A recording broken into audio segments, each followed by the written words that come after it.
Professor Morandi, what is the status of demonstrations in your country at this moment, the various interests they represent, and why they began, in your view?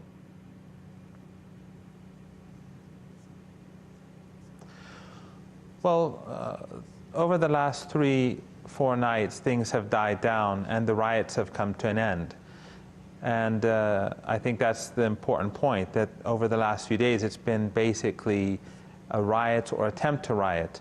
What the Western media does not seem to want to admit is that the protests that happened early on were peaceful, and people had grievances because certain financial institutions had collapsed, and they wanted to put pressure on the government to find a solution and so that they could get their money back.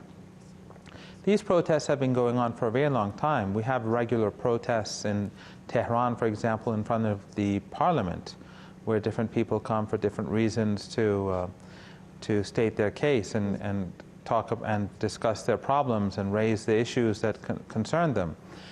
But a few days ago in the city of Mashhad, when there was one of these protests, a small group of very violent people joined the protest, and they began to behave in a very violent manner. And then suddenly, the very next day, we had simultaneous riots and fewer protests across the country. They were mostly riots. There were some demonstrators, but mostly riots. And we'll get in. And they were coordinated from outside the country. Social. Continue. Sorry. Excuse me? Continue. Yes, they were coordinated from outside the country through social media apps, especially a group in Telegram, which was telling people to attack police stations, and they were teaching them how to make weapons such as Molotov cocktails. And unfortunately, Western countries where these groups are based did nothing to stop them.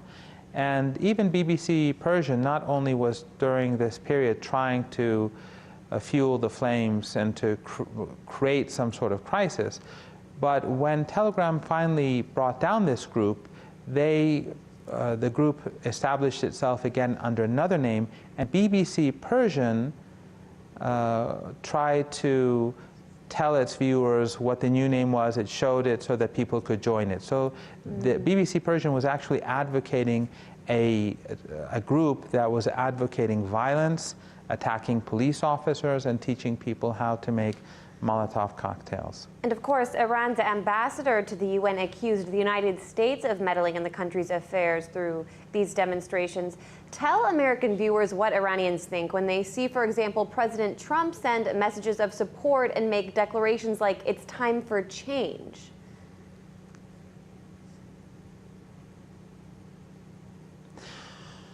Well, Iran is a country which, unlike U.S. allies in the region, has elections.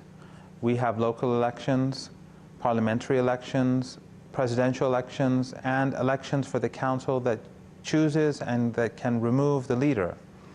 This is non-existent in countries like Saudi Arabia, and in Israel, it is an apartheid state, like apartheid South Africa. So its democracy, its so-called democracy, is not like that of, let's say, in Western Europe. Yet Trump, who speaks of his concern for the Iranian people, first of all, is imposing sanctions against Iran, which violate the nuclear agreement.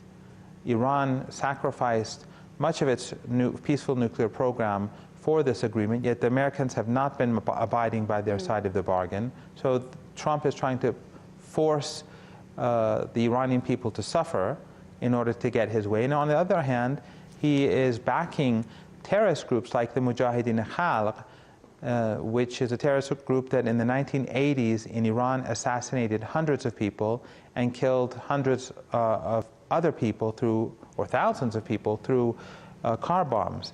And then they went to Iraq and fought for Saddam Hussein against Iran. Now their base is in Paris, but they have also offices in the United States. So Trump is supporting these people, but on the other hand, he's supporting Saudi Arabia in its genocide in Yemen, And we know about the internal problems of the United States, how African Americans are being killed and the brutal police officers get away with it, and what we saw in Charlottesville. So I think Iranians do not have any respect, from my understanding, of Trump, and they don't take anything that he says seriously.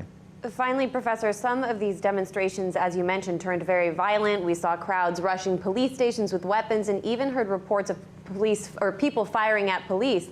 This development fits with a pattern we've seen play out recently in places like Libya and Syria, where armed extremists backed by the U.S. and Gulf states plunged these countries into a state of war. With leaders in the U.S. openly calling for regime change, do you fear something like this could ever happen in Iran?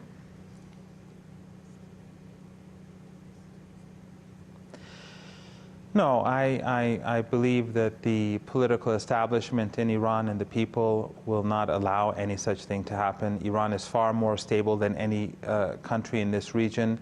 The United States is definitely trying to destabilize the country by supporting these extremist groups. And we have to remember that in 2009, when in London there were riots, the Prime Minister of the UK wanted to shut down social media because he was saying that the rioters were using them to regroup.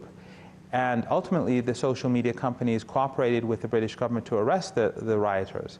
But in the case of Iran, they allow these groups to incite violence from Europe and the United States, and people have actually been killed. A number of police officers have been killed. Or in another instance, the rioters commandeered a fire truck, pushed it down a hill, and it crushed a car, killing a family, including a small child. So Western countries basically are trying to destabilize the country, on the one hand, through social media and through VOA and BBC Persian, and on the other hand, they are trying to keep especially the United States, to keep the sanctions intact to make ordinary Iranians suffer. All right, we'll unfortunately have to leave it there because we are out of time. Professor Syed Mohammad Marandi, thank you so much for your time this evening. Thank you.